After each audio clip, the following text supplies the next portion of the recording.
खबरों का सिलसिला आगे बढ़ाएंगे। आपको बताएं, सिंध हुकूमत की हिदायत के बावजूद दादू में गंदम जखीरा अंदोजी के खिलाफ कार्रवाइयां ताखीर का शिकार होने का इंकशाफ हुआ है। सियासी और बासर अफराद की मुदाखलत से महकमा खुराक के अफसरान कार्रवाई शदीद मुतासर दादू जोबी मेबड़ और तहसील खैरपुर थानहन में 4726 गंदम की बोरियां बरामद की गई हैं। मजीद तफसीलात से आगाह कर रहे हैं नुमाइंदा 5 न्यूज़ अल्लाह बख्श खुश्क। देखिए जी, सिंध हुकूमत की हिदायत के बावजूद दादू जिले में जो है जिला इंतजामिया और महकमा खुराक की जानिब से जो गंदम की जखीरा अंदोजों के खिलाफ कार्रवाइयाँ करनी थी ताबड़तोड़, वो जो कार्रवाइयाँ है वो ताखीर का शिकार होने का इंकशाफ हुआ है।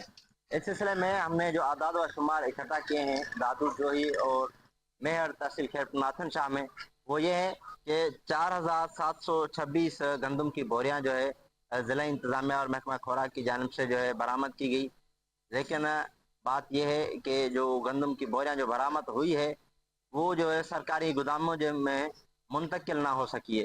इस सिलसिले में महकमा खुराक के मुतलका हुकाम से मेरा रब्ता हुआ है। उनका ये कहना है कि सियासी अफराद की मुदाखलत है और जो माजी में जो है महकमा खुराक में कॉन्ट्रैक्ट सिस्टम होता था, कॉन्ट्रैक्टर होता था और जो व्हीकल होती थी, जो गाड़ियाँ थी, वो इस वक्त महकमा खुराक के पास नहीं है।